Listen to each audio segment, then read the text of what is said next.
fakkeenya 31 lakkoofsa 10 hamma dhumaatti isa jiruun keessuma fiigee dubbisee dubbadhee barsiisa koo cufa. Macaafa fakkeenyaa 31 lakkoofsa 10.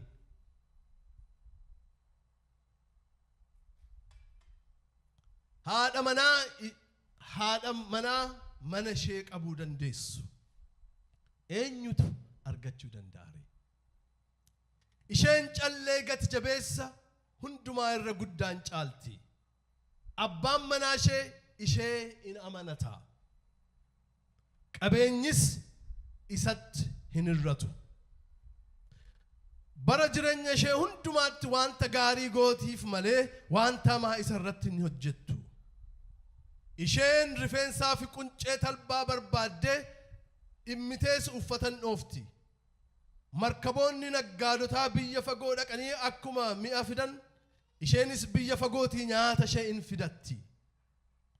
Isheen ganama utuu lafti hin bari'in kaatee maatii isheetiif nyaata in kenniti. Xomborowwan isheettis hojii isaanii in agarsiifti. Isheen qortee ilaaltee lafa in bitatti. Horiitti hin dadhabdee argatteenis biqiltuu wayinii in dhaabbatti. Mudhii ishee jabeessitee hin hidhatti. Irree ishee cimsitee hin hojjetatti. Hojiin ishee bu'aa akka qabu in ilaalti. Ibsaan ishees halkan hin dhaamu. Mukatti jirbii maran harka isheetti in baatti. Qubeetii isheetiin immoo calii in qabatti. Isheen hiyyeessaaf in arjoomti. Dhabaadhaafis garaa in laafti. Maatiin ishee uffannaa dhaamocha namarraa ittisu waan qabaniif yommuu alaa cabbii buusee roobu maatii isheetiif hin yaaddoftu. Isheen uffata siree in dhaatti. Bilaankeetii jechuudha. Uffata calaqqisaa quncee talbaa ba'eessarraa dhaames in uffatti. Abbaan manaa ishee jaarsolii biyyaa wajjin yaa'ii karaarra yaa'ii karra mandiraa keessa yommuu taa'u ulfina qaba. Naggaadotattis sabbatan gurgurti. Humnaaf ulfina akka uffataatti in uffatti. Yeroo dhuma dhufuttis in gammaddi. Ogummaadhaan in dubbatti. Barsiifni gaariinis afaan ishee keessaan ba'a. Isheen yeroo hundumaa jireenya maatii isheetii in eegdi. Utuu hin hojjetinis akkasumaan buddeen hin nyaattu. Ijoolleen ishee lafaa ka'anii eebbifamtuu jedhanii isheen waamu. Abbaan manaa ishee immoo ishee jajatee dubartoota baay'eetu waan ba'eessa hojjeta. Ati garuu hunduma isaanii irra hin caalta isheedhaan hin jedha. Simboon namarraa hin darbiti. Miidhaginnis nama hin gowwomsiti. Dubartiin Waaqayyoon sodaattu garuu hin jajamti. Gatii ija hojii isheetii isheedhaaf kennaa. Hojiin ishee yaa'ii karra mandiraa keessatti ishee haa jajatu. Ameen jedha. Yeroon dubbisu kun daallima koonatti fakkaata. Raftanii kana yeroon dubbisu isheedhaan hin jalqabe. Harmee makoommoo natti fakkaate. Yeroon kana dubbisa. Dhugaa qoosaa isinitti hin fakkaate. Yeroon kana dubbisu picture guutuu haadha manaa kootiin argaa keessatti. Warri kaan isin jettan taanaan lafa bultan barbaadadha dafaa jedha. Akkuma kana immoo harmee koon argaa keessatti. Namoonni kun lamaan jireenya koo keessatti impaaktii guddaa qabu. Harmeen koo xinnummaa makaanii nama har'a taane dhugaa dubbachuudhaaf kan nu godhu. Keessumaa nuyi warra Afrikaa keessatti dhalanne abbaan keenya ala jiraatamni yeroo baay'ee hojii hojjeta. Olii gad fiiga. Manattuu hin galu. Halkan naggaadee yoo ta'e immoo takka Finfinnee jira, takka as jira, takka achi jira. Maatiin maatii ta'ee akka deemu, qeenqee ta'ee akka deemu, jireenya ta'ee akka deemu kan godhu yoo jiraate haadhaaf haadha duwwaadha. dhugaadhaan isinitti qeen toora qabatee akka deemu bultoon toora qabatee akka deemu jireenyi manaa toora qabatee akka deemu jireenyi ijoollee toora qabatee akka deemu jireenyi hojjetaa mana keessaa toora qabatee akka deemu jireenyi maatii toora qabatee akka deemu kan godhe dhugaa dubbachuudhaaf abbaan horiyaa fiduyyuu abbaan authority manatti haa agarsiifatuyyuu malee mana kana qaa godhee qabee sochoosee kan deemsisu haadha. Daallini torban tokkoo fi yeroo PS schoolii keessa turte torban tokkoof or PS schoolii fixxee qaxaramtee yeroo jettu torban tokkoo fi isteetii biraatti erga leenjiidhaaf ganama kanallee setoon irra deebi'ee yaadachiise. Ani isuma isaan kanaan dura jedhanii yaadadha. Mee ismaayilii godhaa hundi keessan teensii fakkaatu ismaayilii godhaa mees okkee galanni waaqayyoof haa ta'u. Maal isa toos nu kaa'e relax godhaa. Moo dubbii kootu isin tammaatee teensii isin godhaa jira. Torban tokkoof gaafa deemtu toorri mana iddoodhumaa bade dhugaa isitti ijoollee yeroon hin raftu elektirooniksii irraa gad hin buutu nyaati alaa ajajamee dhufa qeenqeema badii ta'e namni mana qulleessu hin jiru saaniin karaarra guute bircinqoon sinkii guute wayyaan ijoollee namni miiccu hin jiru iddoo battanamee taa'a lafa ejjetan hin jiru mana keessa. Ijoolleen daadii maami malee qeen kun qeen fakkaatu jedhan. Toorumtu hin jiru maali mana kana keessaa jedhan. Unuma nu gadhiiftee akka barbaannu elektirooniksiitti nu gadhiiftee waamtutu kana yeroodhaanis rafaa hin jiru mana barumsaa dhaqanii ani hojiitti rifadhu goosliip hin jedhan rafne taanaani ani irraanfadheera daqiiqaa 45 sa'aatii tokko irraanfadhe gaafa dammaqee hojiirraa dammaqee ijoollee moo ta'anii silkii taphatu. Qeen dhugaa isitti himu qeema bade fakkaata qee haadha manaa irra hin jirre jedhan dhageessanii beektu jechi kun ikkoo jecha cimaadha amma akka dheekkamsaaf ceephootiif jennamti yeroo baay'ee maal qeen kun qee haati manaa irra hin jirre fakkaata jedhu namni waan inni fakkaatu beektu qee haati manaa irra hin jirre dhugaadha isitti himu seeftii maaf iyyuu nagaa miti waa meeqa mucucaattanii guftu qee haati manaa kee hin jirre waa malee karaarra jira gaa. Uffati karaarra jira, silipperiin karaarra jira, fooxaan karaarra jira, maaloon karaarra jira. Ga'een haadhotii mana keessa, ga'een haadhotii hawaasa keessa, ga'een haadhotii biyyaaf dhugaa dubbachuudhaaf isa nu yaadnuuf isa nu tilmaamnu gararraadha. Isa kana kanii as keessatti Solomoon harmeesaa ilaalaa guddate, harmeesaa ilaalaa akka isheen itti hojjettu. Akka isheen itti qeesana abbaa ishee jalatti abbaa manaa ishee jalatti qee kan akkamitti akka isheen qabdee geggeessitu ilaalee haadha manaa waaqayyoon sodaatu haadha manaa mana ishee qabuu dandeessu eenyutu argachuu danda'a jedhe. Haadha manaa mana ishee qabachuu dandeessu eenyutu argachuu danda'a.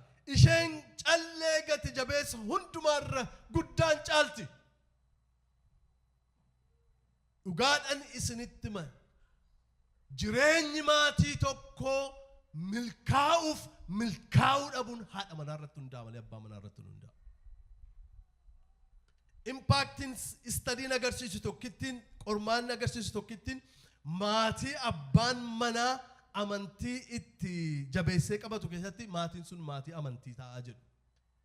Abbaan manaa badaa amantii cimseen qabatu ta'e haadha manaa duwwaadha yoo ta'e carraan ijoolleen amantii sana hordofanii yookaan jabeessanii qabachuu baay'ee yartuudha jedha qorannoon biyya kanatti. Abbaan garuu islaamas haa ta'u kiristaanas amantii jabeessee qaba yoo ta'e maatii keessatti maatiin sun hundinuu waldaa dhaquun isaanii amantiitti jajjabaachuun isaanii sirna amantii sanaan guddifamuun isaanii carraan isaa baay'ee haayidha jedhu. Haadha duwwaa yoo taate garuu abbaan enforcing godhu waan ta'eef abbaan dhiibbaan uumu waan ta'eef ijoolleen carraa isaaniitti amantii sana hordofanii cimsanii qabatanii itti guddatanii ittiin fuulduratti deemanii baay'ee yartuudha. Akkuma jedhe milkaa'ina fiixaan ba'iinsa guddaa maatii tokkoof gaa'een dubartootaa baay'ee guddaadha. Takka garuu aadaa keenya keessatti dubartoonni manuma duwwaa qabu, manuma duwwaa geggeessu, manuma duwwaa bulchuu irratti waan argaa guddanneef takka biyya kana keessatti iyyuu yeroo nuyi namoota keenya keessatti kana agarru jirra. Haati manaa manumaa hojjettee ijoollee guddiftee, abbaan manaa hojjetee, haati manaa manuma babbareeddee ijoollee guddiftee kan barbaadan dhiirota baay'ee argeeran biyya kana keessatti. Potentiaalii guddaa jireenya maatii sanaa, jireenya qe'ee sana haati manaa keessan cal jettee mana taa'aa jirtu yoo ta'e sababa gootaniif qabdu. Garuu potentiaalii guddaa, humna guddaa, jabina guddaa maatii sana geeddaruu danda'u. Financially maatii sana ol kaasuu danda'u. Spiritually maatii sana ol kaasuu danda'u. Karaa hundumaa maatii kana ol kaasuu danda'u. Resourcii guddaatu manatti hidhamee taa'aa jira jechuudha. Haadha manaa keessanii tanii keessanii taa'an. Biyya Ameerikaa keessaallee amma iddoo gurguddaa jireenya biyya hamma jijjiiruu danda'utti qabatanii kan jiran har'a dhiira caalaa dubartoonni intelligensii guddaa agarsiisaa jiru biyya lafaa irratti. Sammuudhaanis, dandeettiidhaanis, bulchuudhaanis, organize godhanii waraanii gochuudhaan, execute gochuudhaan dubartoonni harka meeqa dhiira gatanii deemaniiru. Bara baay'eef ukkaamamaa, bara baay'eef gadi qabamaa jiraataa turan manuma keessatti haadha manaa ta'anii jiraataa turan waan ta'eef bara kana dubartoonni educationii fudhatanii gita biyyaatti, gita kampanii gurguddaatti hojjetaa jiran. Yeroo financial crisis in 2008 ta'e kampaniin survive godhe yoo jiraate kampanii dubartoonni bushaa turan duwwaadha. Beektuu kan baay'een isaanii. Kampanii dubartoonni CEO ta'an baay'een isaanii yeroo ikoonomiin dinagdeen kollaapsii godhe bara 2008 yeroo dinagdeen kollaapsii godhe kampanoonni dubartiidhaan raanii turan baay'een isaanii oolanii survive godhanii prosper itti badhaadhan. Maaliif dubartoonni they are very detailed, riskiis yeroo fudhatan they take a very calculated risk. Tilmaamanii, xiinxalanii, shallaganii fudhatu riskii fudhatanis. Kanaaf balaa 2008 kampanii baay'ee oolchan dubartoonni. Irri garuu yeroo hundumaa aggressiiviidha. Waan godhu hundumaa keessatti aggressiiviidha. Riskii hamaa fudhataa takka egoonis jirti calculative miti dhiirri. Yeroo hundumaa jechuu miti. We are very aggressive. Nan godha, nan beeka, nan danda'a waan jedhutu dafee sammuu keenya qabatu. Dubartoonni garuu eessaanan sarassaree kan lufee asiin lixee gamasiin ba'a kan jedhu taa'anii akkuma gaafa takka dubbii qabatanis dubbittiin akkasuma taatu gaafa hojii qabatanis akkuma kana. Warra duukaa deemti jedhu wantattiin. As keessatti dubbii Waaqayyoo kana keessatti dubartii guutuu agarra. Dubartii haadha manaati garuu haadha manaa duwwaa miti. Yoo ilaaltan keessatti dubartii guutuu alaan manaan guutuu taate. Manaa qe'ee ishee geggeessaa, alaa business ishee raanii godhaa, invest gochaa, business woman ta'a. Mana keessaa qeeqat goote geggeessaa, alaa immoo waan bu'aa buusu, waan horii fidu, waan qabeenya fidu, waan qe'ee kana ol kaasu dubartii hundumaan guutuu picture ishee agarra kutaa kana keessatti kan isin dhiqu. Lakkoofsi 11 dubartii akkasii kana abbaan manaayyuu hin amanata jedha. Dubartii akkas mana ishee qabachuu beektu abbaan manaayyuu hin amanata. Waan qabu hundumaa isheetti dhiiseetu nagadaaf deema. Yootti dhiise isheetti dhiise. Hin amanata abbaan manaayyuu. Dubartii mana ishee qabachuu beektu, qe'ee ishee qabachuu beektu hin amanata.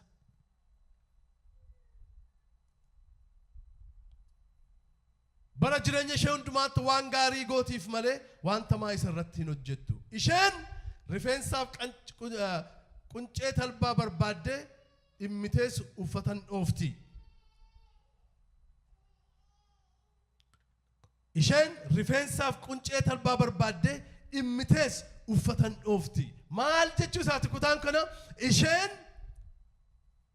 soortuudha akkasumas daara baaftu. Isheen rifeensaaf quncee talbaa barbaadde immitee uffatan dhoofti. Markaboonni naggaadotaa biyya fagoo dhaqanii akkuma mi'a fidan isheenis biyya fagootii nyaata isheen fichisiifti. Nyaata fichisiifti maatii ishee sooruudhaaf. Akkuma kana immoo quncee talbaarraa uffata dhoofte maatii ishee uwwifti. Dubartiin akkasii mana ishee qabachuu beektu gati jabeessi kuni hin uwwifti, daara baafti, hin soorti.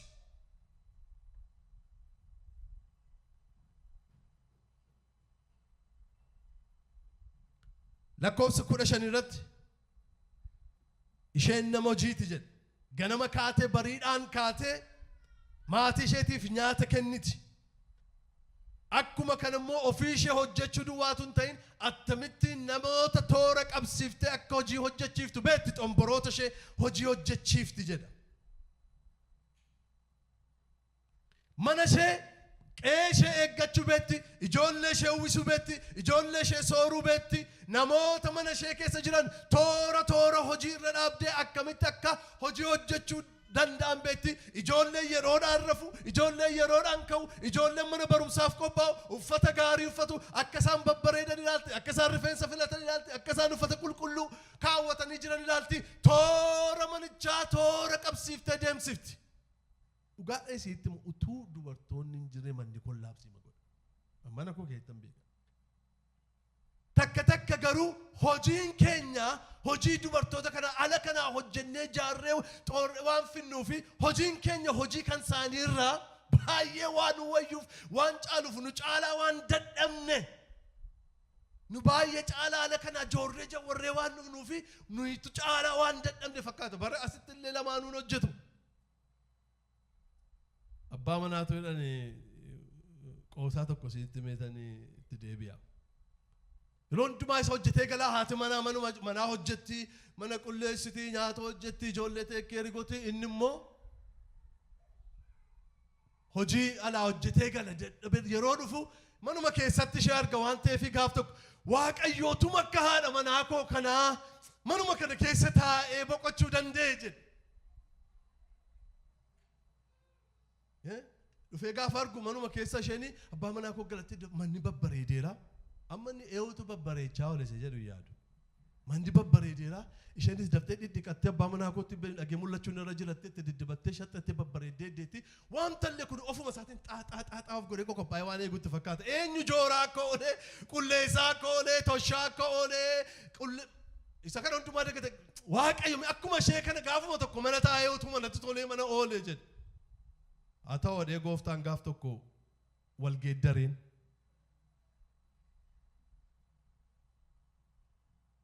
Isheen kaatee hojii dhattee inni mana keessa oolutti kee wal geeddareen lubbuu isaanii their spirit or soul biyya kana akka wal geeddaroodhaan macaafarra hin jiruun qoosaadhaa jedheera.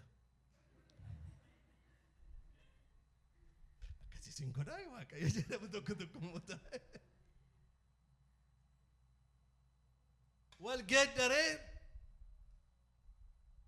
isheen hojii oltee qewwachaa lafa hojii ishee oltee hojii ishee hojjettee gaafa manatti galtu inni guyyaa kana fattagaa olee lafa miicaa uffata miicaa distii miicaa mana qulqulleessee du'aa isaa gaafa isheen galtu soofaarra galee du'aama isaatu ciisa. Isheen immoo isa inni godhus beetti waan ta'eef du'aa isaa isa inni ciisu immoo maal abbaa manaatii gaafa sireetti ol darban kan waan abbaa manaa godhu ittiin jette. Inni du'eera ofii isaatti iyyuu. Booddee lubbuun qabee fi akkuma isaatti keessa darbe ganamaan kee yaa waaqayyo ani hin barbaadu kana iddoo isheetti adeebitu waan iddoo kootti hin deebi'aa jedhe. Innaa waaqayyo eda wal bira geessaniitti ulfoofteetta ji'a sagalee guusirra jiraatti hin jedhe. Akkasitti ji'a sagalee gee barnoota isaa fudhatee iddoo isaatti deebi'ee jedhan namichi. Yeroo alaa gallu waanuma isheen hojiitti noolle fakkaata. Waa isheen dadhabaan oolle fakkaata. Yeroon akkasii tureera gaa'ela keessatti miti. Ammas wal barree waggaa 20 walii wajjin daddabarsinee wal barree wal hubannee giraayindii wal godhee ilkaansaa wal nyaatee fitee amma lamaanuyyuu doomaadha ilkaan isaa wal marii gamalee badaa wali waan tokko waliin godhamu waggaa 20 wal rigee nyaatee qajeelee amma tokko ammatuma qawwee tokkos tanii waan tokko hin ta'u waan tokko dur garuu akkinu itti ilaallu akkinu itti yaannu dargaggummaanis jira gaa'ela keessattis ganaa ijoollummaanis jira waan meeqatu jira waan ta'eefi kanuma keenya duwwaati ifee nutti mul'atu ishee waa waan goone ishee waa uffata miicuu gargaaruun hin jiru manaa waa gargaaruun hin jiru dhufnee hojii hojjennee gallee TV banannee teenya amma isheen kiichanii keessaa kulaa girootu maal si gargaaru maal si qabuun illee hin jiru uffata kan miicuu ishee qodaas kan miicuu ishee manas kan qulleessu ishee ijoollees kan qopheessu ishee everything isaan irra tuulama jireenya akkasii qabna taanaan fooyyeffachiitu nurra jira abbaan manoota dhugaa isittuma miilla walii qabu wasaasaa walii qabu barbaada jireenya wasaasaa walii qabu barbaada kanaachi qeen hin jeeqamu qeen nagaan qabaatu waanumallee aadaa biyyaa sana fidannee dhufne aadaan biyyaa hojiin baay'een hin jiru dubartoota yoo argate dhiirota hojii argataa manuma jiruu fi hojjetaa immoo 2-3 mana keessas jira hiyyeessa baay'eetu jira sammuu sanaan as jiraanne taanaan rakkina guddaa qabna hin jeeqama gaa'illi keessan hin jeeqama qeen keessan hin jeeqama akka maatiitti guddachuu hin dandeessanii akka maatiitti prosper gochuu hin dandeessanii akka maatiitti jabaattanii itti fufuu hin dandeessan jireenyi miilla walii qabu wasaasaa walii qabu barbaada galata waaqayyo harkaan hin miiccamu wayyaan laawunderiitti naqama waan hin jabaataa nutti laawunderiitti uffata naquun hin jabaata yoo isheen kursii hojjetaa turte ambuna danfisuu hin danda'u galata waaqayyo maaltu moonyee maalitti tumeetanii abidda uf godhee buufaadhaan afaaniin afuufee abidda maaliin qabsiisa galata waaqayyo stoofii fidee nu bira kaayo buna danfisuu hin danda'an amma isheen kursii koshkosh gootu buna danfisee buusuu hin danda'an nan danda'a dubartoonni kana hundumaa qee kana gaa toora galchee fuudhee kan deemu isaan kan isin dhibu lakkoofsa 16 irraa kaasee immoo hamma lakkoofsa 15tti qee kan akkamittiin qabanii akka isaan geggeessan qee kan akkamittiin qabanii akka isaan fuudhan agarsiisa lakkoofsa 15 kaasee immoo dubartii entrepreneur investor a business woman a profitable woman immoo fida ala kana immoo gaa'een dubartoota manuma keessa duwwaa warri jenne yaannu dhugaadhaan isinitti ma risoorsii guddaa manatti hiitanii teessu haadha manaa keessan hiittanii gadhiiftanii to her full potential akka isheen deemtu godhaan jirtan taanaan risoorsii guddaa jireenya maatii keessanii geeddaruu danda'utu manatti hidhamee taa'aa jira jechuudha jireenya qee keessa si caalaa isa dhiiraa caalaa jireenya maatii geeddaruu kan danda'u haadha manaati dhugaadhaan isinitti ma trust me on this. Ana Fatima nanko laman Kenya we are high functioning. High functioning it.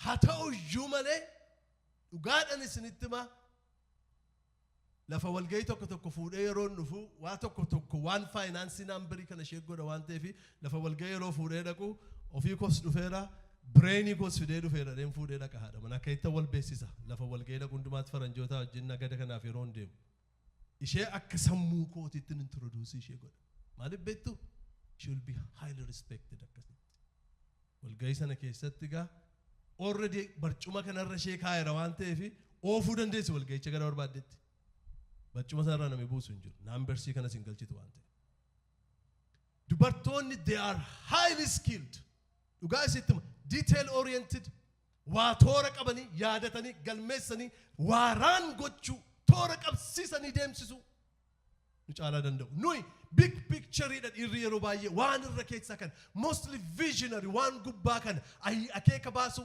yaada baasu akkas goon as goon achiin deemu ji'a akkasitti goon torban irraa akka goon waggaa lama irraa akka goon waan jedhu waan gurguddaan kuni nutti mul'ata warra dhiiraatti baay'ee wanta nuyi haasofnu kana garuu waraqatarra kaa'ee tooratti qabsiisee akeekatti baasee pilaaniitti baasee execute kan godhu mana keessaa natti ma dubartoota they are ijoollee duwwaa miti dhugaa isitti haati manootaa that a blessing kennaa waaqayyooti garuu maal namoonni isan haasaa jiru kana qe'ee keessan keessatti in argin jirta yoo jiraattani warra dhiiraa dhiifama naa godhaa hacuucaa waan jirtaniif keessaan ba'in jira yookaan immoo barnootatti ergine akka inni keessaa ba'u gochuutu nurra jira. Women are the most powerful creature. Please do not underestimate the power, the resource, the capability of the women in your household. Ittafaan maal jedha do this. Manni keessan waggaa lama keessatti geeddarama financially, spiritually, hiittanii yoo gadhiiftan haadha manaa keessan to her full potential. Angatteessisuun dhawwaadha manaa koo gaafa isheen deessee mana taa'ullee barbaaddu attamitti sammuu nama nagahu mana taa'an jira jee lama sadii caalaa gaafa isheen deessin teessisu man no go out. Ishee dhen hojii galgalaa hojjedhee ishee hojiitti baasaa ture maaliif I know the potential humna ishee keessa jiru waanan beekuuf humni ishee keessa jiru kuni waan baay'eedhaan qe'ee keenya geeddaruu akka danda'u waanan beekuuf nan sobeere waan baay'ee geeddara yaa dhugaa isiittim har'a lafa nuyi jirru kanaaf aniif maatiin koo lafa nuyi jirruuf iddoo guddaa ga'ee leencaa kan taphatu warra manaa kooti. She's highly skilled. Barnootaaf haa ta'u yeroo isheen barachuu barbaadu yeroo isheen I have been supporting maaliif humna ishee keessa jiru waanan beeku. Ati manaa koo badaa waan beektuu dabra barumsa hin dandeessu waan jedhu hin yaadin akkasitti. Never. Atti yaaltu sagal kuftee agaltu.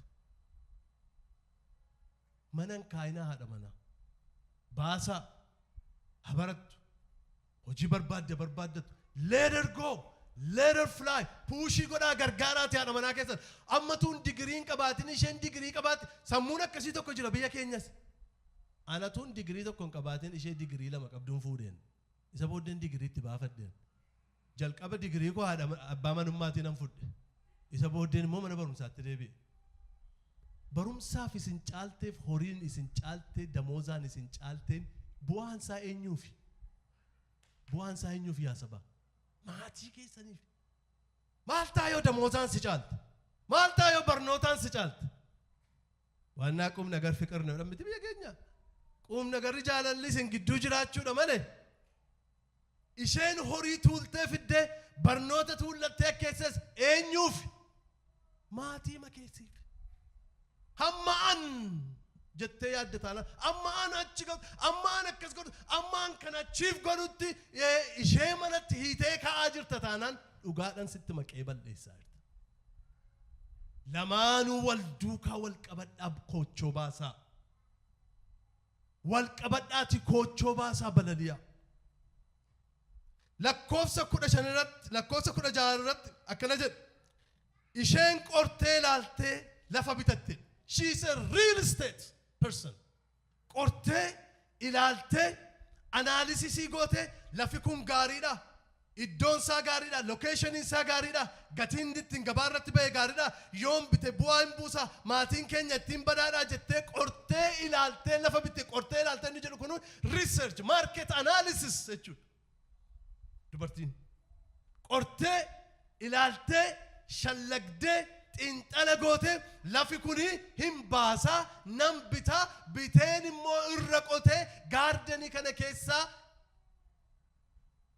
ija wayinii baasee gurgureetanii horii buufadha jetti dubartiin. Inni sila dubbataa ture isa isheen mana qabdee mana deemsiftuudha. Amma immoo haadha isaa ishee akka haadhaatti mana keessaa mana qat goote deemsiftu arge Solomoon. Amma immoo ala kana immoo ishee lafa bittee laficha immoo gabaa irratti xiinxaltee ilaaltee midhaan ija wayinii immoo irra qottee immoo ija isaa fuutee gurgurtee maatiidhaaf horii walitti sassaabdu ishee immoo nutti agarsiisa. Haati manaa keessan entrepreneur nagaduu danda'u bituu danda'u. Lakkoofsa 16 irratti an entrepreneur woman agar multitasking mana ishee qat goote deemsifti ala kana immoo bittee gurgurti. Takka haati manootumti keenya yeroo miti isin kun mee bakkaan abbaa manaa kuma kofa riifii ta'een ijoollee ma guddisee hojii tokko immoo jedhee jiraadha jettanii yeroo sitti yaaddan jirtu. Waay! Maaf of xinneessitu? kana ultimate wanti waaqayyo siif maatii keef itti suwaame kana aramanaa riifii mataatee ijoollee maguddiftee hojii tokko immoo dandeessu kosh gootee akkuma jiraatudha really kanumaaf suwaame gooftaa kanuma waamichi kanuma kennaan kanuma dibati sin keessa jiru that's it namni akka keessan humni guddaan ayyaanni guddaan dibati guddaan iskiilii guddaan dhugaadhaan isittuma ala kana miliyoonitti jijjiirame waan meeqa baasuu danda'u yaadi gurguddaan nama akka keessan keessa jiru hin jiru nama akka keessan kiichanii keessatti of harkisu immoo hin jiru waan akka kiichaniin oofisii keessan ta'etti of ilaalaa kan jiraattan jirtu get out of there kiichanii matu bakka oofisii eeyyee bana ishee qabachuun barbaachisaadha multitask gooti mana ishee qabatti ala kana immoo entrepreneur she's entrepreneur hin nagad hin bit qortee ilaaltee jedhama qortee analysis goote market analysis goote ala kana lafa kana iddoon isaa gaariidha location meduu biyya kana real estate yeroo bitan maal jedhu location iddochi iddoo gaariidha lafa bituudhaaf horiin baasa borgaba horiitiin geeddarama bor bu'aan buusa isa qortee ilaaltee lafa bitteetu wayinii irra dhaabdee wayinii isaa gurgurti she is an entrepreneur dubartiin mana ishee qabachuu beektu kan waaqayyoon sodaattu dubartii akkasiiti alaaf mana she is prosper entrepreneur lakkoofsa 18 irratti immoo akkas jedha hojiin ishee bu'aa akka qabu hin ilaalti kana hundumaa yeroo gootu immoo hojiin ishee lafa bittee gurguruun mana bittee gurguruun qottee midhaan kana galchitee gurguruun hojiin ishee kun immoo akka inni ija qabu bu'aa buusaa jira profitii kennaa jira wantin bitee gurguree lafin qotee irraa galchaa jiru kun hundinuu bu'aa kennaa jira maal jechuudha beektu kun she is an investor jechuudha she is looking for return on investment in ilaalti bu'aa kenna nagadi koo kun immoo gaarii deemaa jira jettee hin ilaalti callumattee bittee irra dhaabdee midhaan nagad hin ilaalti immoo deebitee immoo bu'aa buusaa jira jettee ilaalti she is an investor return on investment innin godhe kun ija kennaa jira jettee in ilaalti jedha asitti maal nutti ma she is an investor she look out for return on investment dubartiin ogeettiin beektuun qalbii qabdu dubartii akkasiiti lakkoofsi 20 amma moo bifa kan bira asitti mana qabuu ishee asitti business woman investor ta'uu ishee nutti agarsiisa amma lakkoofsa 20 irratti immoo kana duwwaa immoo miti arjaadha hin kenniti hojii chaaritii hojjetti isa nagaddee buuftee waan meeqa gootu kan immoo doqnummaadhumaan mana isheef maatii ishee duwwaadhaaf qabattee hin jiraattu maal gooti jedhe lakkoofsa 20 irratti isheen hiyyeessaaf hin arjoomti dhabaadhaafis garaan laafti isheen hiyyeessaaf hin arjoomti dhabaadhaafis garaan laafti isa nagadde isa walitti qabde isa fidde qaagoote qabdee isa deemsaa jirtu kan immoo manuma ishee duwwaadhaaf qabattee hin teessu sassabtuu doqnamiti maaliree arjoomtuudha this is a full picture of a perfect God-fearing woman Silini silaa jiru kun harmee isaarraa fuudhee suuraa Solomoon nuu silaa jiru kuni a perfect God-loving God-fearing perfect woman hin arjoomti hiyyeessaaf immoo hin arjoomti dhabaadhaaf immoo garaa laafti she is a giver kennituudha lakkoofsa 21 irratti immoo akkana jedha maatiin ishee uffannaa dhaamocha namarraa ittisu waan qabaniif yommuu alaa cabbii buusee roobu maatii isheetiif hin yaaddoftu jedha maatiin ishee uffata dhaamochaaf namarraa ittisu waan qabaniif ganaa utuu winteriin hin dhufin maatiin uffata ho'aa akka qaban springi keessa teesse summerii keessa teesse akeeka winterii baafti maatii isheetiif she is a visionary haadha mul'ataati har'a keessa teesse boriif qophoofti she is a visionary har'a keessa teesse boriif akeeka baafte itti qophoofti maatiin ishee yeroo cabbiin dhufu bokkaan riyandoo buusee cabbii yeroo buusu waa yaaddaan hin qaban already visionary waan taateef yeroo gaariin akka jiru akkuma kana yeroo gadheen akka dhufu waan beektuuf yeroo gaariin akka jiru yeroo hamaan akka dhufu waan beektuuf yeroo gaarii keessa teessee yeroo hamaadhaaf ofii ishee maatii ishee qe'ee ishee qopheessiti. Warri hin fuune dubartii akkasii isiniif haa kennu Waaqayyo. Dhugaa isitti waan akkasii isiniif haa kennu. She is a visionary. Investor duwwaa miti. Business woman duwwaa miti. Nama qe'ee ishee duwwaa geggeessu miti.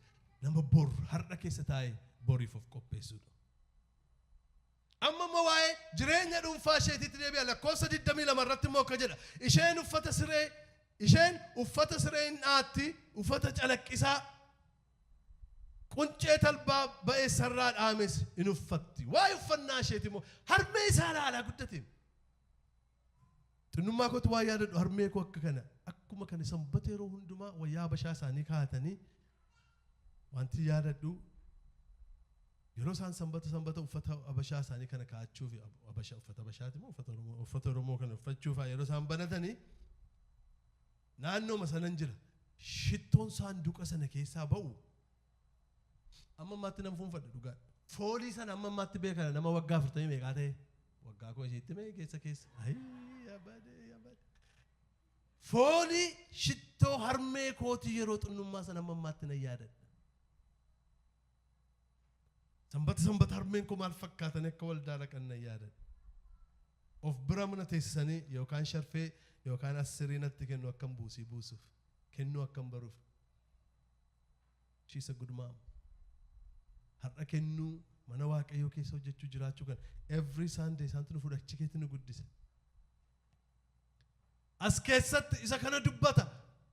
Uffata quncee talbaa irraa hojjetamu uffattee miidhaguus beetti harmeen koo jedha Salomoon.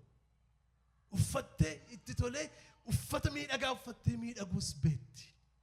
Waa'ee jireenya isheetiin mo'ata. Dubartii gaariin akka kana of qabde jechuudha. Uffata gaarii uffattee itti tolee of qabdee deemti dubartiin gaariin Waaqayyoon sodaattuuf mana ishee qabachuu beektu itti of gattuu joortuu jawwartuu lawwaasoftu miti of qabuus beetti miidhagdee deemuus beetti. Hojiidhaa jettanii of hin gatinaa. Ijoolleef jettaniis of hin gatinaa. Of qabuu barbaachisa. Miidhaguu barbaachisa. Diddibachuu barbaachisa. Hundi isaa waluma duukaa deema. Waliin buusu. Jireenyi guutuu ta'ee deema yeroo akkasi. Uffattee miidhaguus beekti. Abbaa manaa isheetiif, ijoollee isheetiif. Lakkoofsa 23 irratti immoo wanti isheen gootu kun hundinuu wal qabatee dhiibbaanni ala kanaa abbaa manaa ishee irratti qabu dubbata. So amazing ko.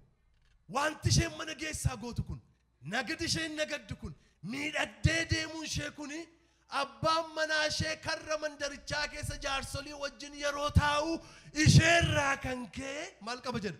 Ulfina guddaa qaba. Isin ulfina abbaa manaa keessaniiti. Yoo sin dubartii malaaftuu lawwaasoftuu amala hin qabne haasaa hin beekne jifattuudhuma loltuu taatanii irratti mul'ata. Eenyutu maqaan bada? Abbaan manaa keessan hawaasa keessatti kabaja sana hin qabaatu. Dubartiin qe'ee ishee qabattu, mana ishee qabattu, nagada ishee beektu, bultoo ishee beektu yeroo ta'anii jaarsolii mandarichaa gidduu yeroo taa'u achittillee yoonni namuma jabaadhaa fi nama humna qabeessa ta'uu baatillee haadha manaa isaarraa kan ka'e jaarsolii biyyaa gidduuttillee maal qabanni? Ulfina qaba. Baatti keessan agartu.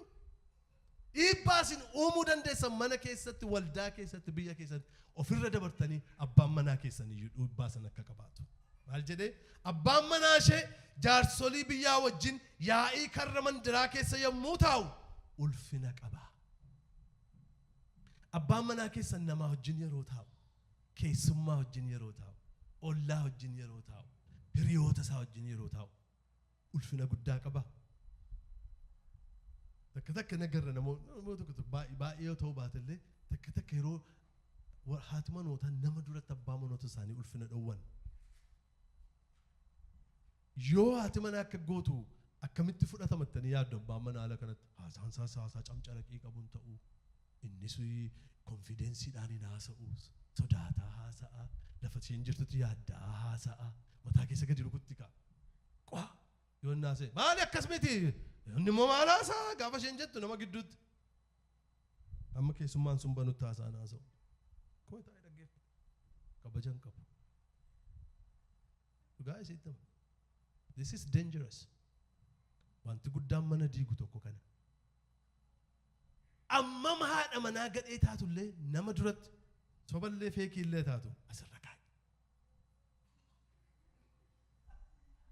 dhugaan sitti maal jaallata abbaan manaa ulfina ati manaa maaloo jaallatu jedha jaallatamu abbaan manaa ulfina mana keessaa tam godhiyyuu ala kanatti la asirra kaa'e baadhuu deema akka taabotaatti dhugaan sitti kanaachi garuu mana keessattis waldaa keessattis hawaasa keessattis lafa dhaqu hundumaatti nama mataan cabe nama rukutame nama miidhame tokko ta'ee deema haati manaa gaarii mana ishee qabachuu beektu gaa karra mandiraa keessa jaarsolii gidduutti illee kabaja guddaa qabaata abbaan manaasa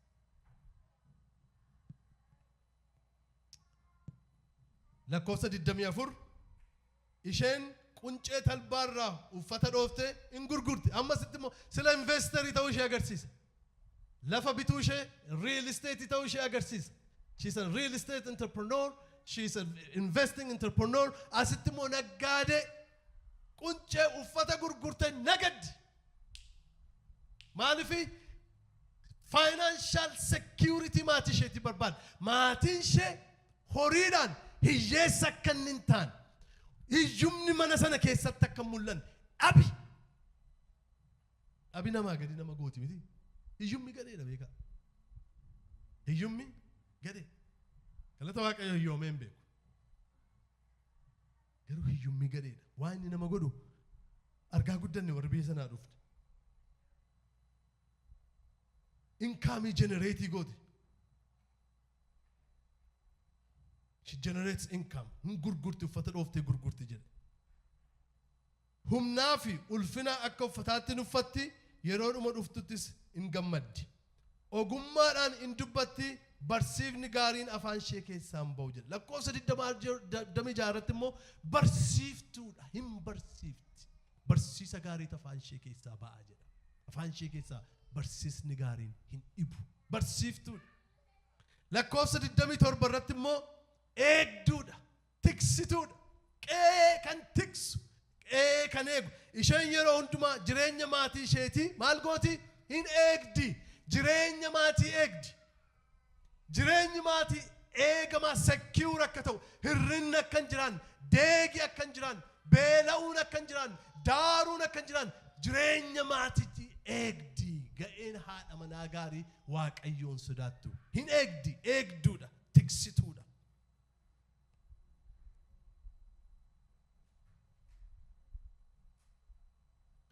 waan maatii sana keessatti ta'u hundumaa beekti jireenya abbaa manaa keessatti waan ta'aa jiru jireenya ijoollee keetti waan ta'aa jiru amma takka ani waan pirogiraamii ijoolleen kun qabdu lafuma isheen nattu waama tokko garanni itti qabuun beeku takka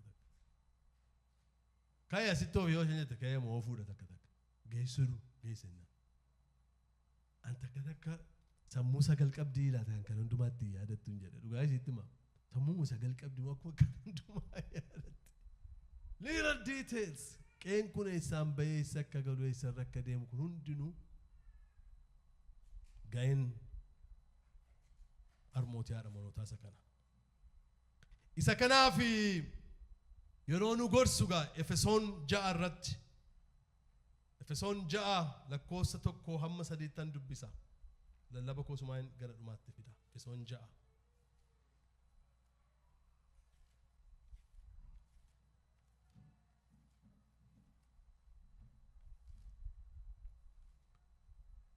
ijoolleedha hunduma keenyaan jedha abbaa faadha warra qabnuuf haadha warra qabnu abbaa warra qabnu ijoollee abboota keessaniif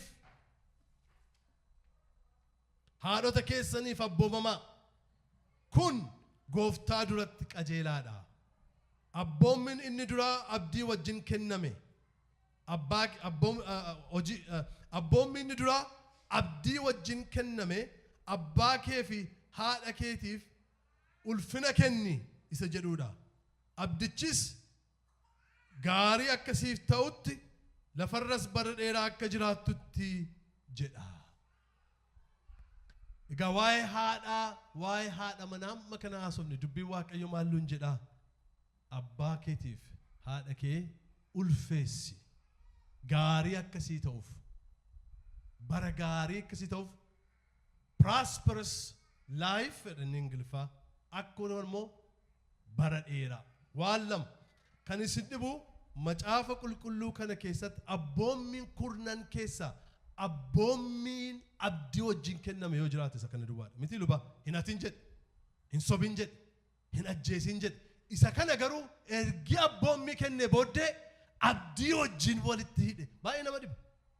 Abbaa keef haadha keef abboomamii gaarii akkasii ta'uuf. Abbaa keef haadha keef abboomamii gaarii akkasii ta'uuf abdii wajjin kenname jedha. Abbaa keef haadha keef yoo abboomamte bara prosperity, bara gaarii, bara badhaadhinaa, bara qabeenyaa qabaatta. Akkuma kana barri keessin dheerata. Kakuu lama tokko gaarii sii ta'a, waan tallee gaarii sii ta'a abbaa manaa keef waan sadiyyuu gaarii sii ta'a. Inni kaan immoo prosperii jireenya ta'ee jiraata. Lammaffaa immoo jireenya badhaadhummaa duwwaa yoo tun ta'in jireenya dheeraa bara dheeraa jiraata. Abboommi kurnan keessaa abdii wajjin yoo akkas goote akkasan godha. Yoo hatteen ajjeefamta amma duri yookaan harka sirraa cita. Inni kun garuu abdii wajjin kenname positive kan ta'e. Reinforcement wajjin kenne Waaqayyo abboommii kana. Maaliif beektu baay'ee barbaachisaa waan ta'eef abbaa keef haadha kee ulfeessi. Yoo kana goote bara dheeraa jiraatta, bara gaarii agarta, waan gaarii badhaadhina keessa jiraatta bara kee guutu. Yoon gootu ta'ee barri keen gabaabbata, bara deegaaf rakkinaa sitti dhufachuu isaati. Can you believe that? Abboommi kudhan keessaa kakuu abdii wajjin kan kenname yoo jiraate kutaa kana duwwaadha. Abbaa kee haadha kee ulfeessi. Takka yeroo guddannee jennu maal amma abbaa keenya biraa baaneerra, haadha manaa keenya biraa baaneerra, abbaa manaa keenya biraa, abbaa keenya biraa, haadha keenya biraa baaneerra sichi nuyi mana keenya geggeessaa jirra. Waa'een abbaa keenyaa maali waan jedhu qalbii keenya keessa dhufuu danda'a yookaan waa'ee haadha keenyaa. Ammayyuu lafa isaan jiranitti akka isaan itti jiranitti abbaaf haadha ofii kabajuun, ulfeessuun barbaachisaadha. Akkamittiin ulfeessina? How do we honor them? Isuma kanaan hin fixaa. By obeying them. Isaaniif abboomamuudhaan, isaaniif kabajuudhaan, isaaniif ulfina kennuudhaan. Inni kan biraan immoo abbaaf haadha keenya keessumaa warratti jiru kun abbaaf haati keenya lubbuun jiraannaan lafa isaan jiranitti jireenya gaarii akka jiraataniif isaaniin take care gochuu nu barbaachisa. Lafa isaan jiranitti horii erginee jireenya gaarii arganii akka isaan darbanitti jireenya harmeef abbee keessan biyya jiru yoo ta'e please na dhaggeeffadhaa. Abbaaf haati keessan abboomamaa jaalladhaa, ulfinatti agarsiisaa, gargaaraa, nyaachisaa, qallabaa, jireenya gaarii arganii bara soorama isaanii kana keessa, bara yertuu qaban kana keessa akka darban godhaa. Intaa waa tokkitti isiitti men kanaan fixa.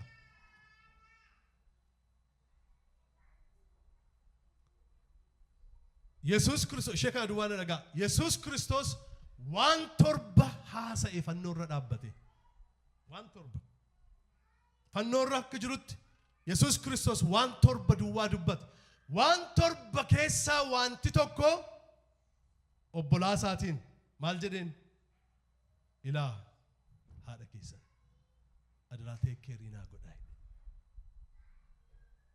Waan torba duwwaa dubbate. Torba keessaa tokko obbolaa isaatiin maqaa waamee ilaa haadha keessan, ilaa haadha kee teekkeerii naa godhe. Take care of your mom. Ani deemaan jira, ani sokkaan jira, waan lafaa kanarraa fixadheera, adaraa haadha keessan teekkeerii godhaa. Fannoo irra dhaabbate Yesuus. We have that all obligation. Ilaa haadha keessan, ilaa haadha keessan. Take care of your mom, your dad.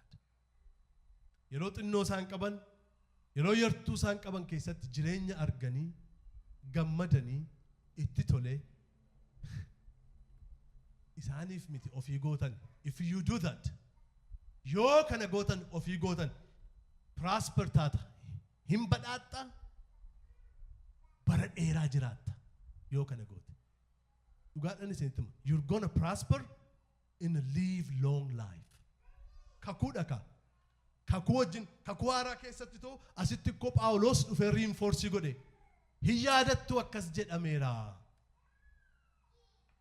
Abboomamaa teekkeerii godhaa, abdii wajjin kenname yoo kana gootanii bara dheeraa jiraattu, hin eebbifamtu sii jedhe.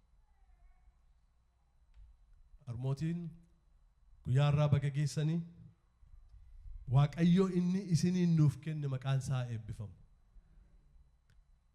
Warri abbootiif haadhi keessan isinirra hin jirre probably dadhaban deeman.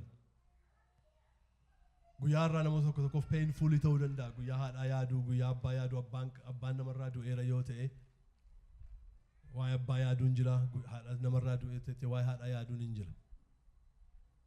Garuu darbuu isaanii, du'uu isaanii duwwaa yaadnee dhiphachuun hin barbaachisu. Maallu keessa kaa'anii darban? Haati koo dhiibbaa maalina keessa keessee dabarte? Abbaan koo dhiibbaa qajeelinaa tamna keessa kaa'ee darbe. Isa yaadnee nummoo aadaa isaan nu barsiisan, amantii isaan nu qabsiisan, jireenya isaan nu barsiisan ijoollee keenyatti dabarsinee darbuutu nurra jira. Waan haati keessaniif abbaan keessan isin barsiisanii isin agarsiisanii darban ijoollee keessanitti hin dabarsitan yoo ta'e biyya lafaatu, mana barumsaatu, mootummaa biyya kanaatu ijoollee keessan hamaa barsiisee, gadhummaa barsiisee ijoollee keessan isin duraa saama. Yoo nu garuu waan qabannee dhufne kana ofii keenya barsiifne, ofii keenya qabachiifne dabarre dhaloota taanus Waaqayyoof guddisaa jirraa jechuudha. Isa kana akka goonu Waaqayyo hunduma keenya haa gargaaru.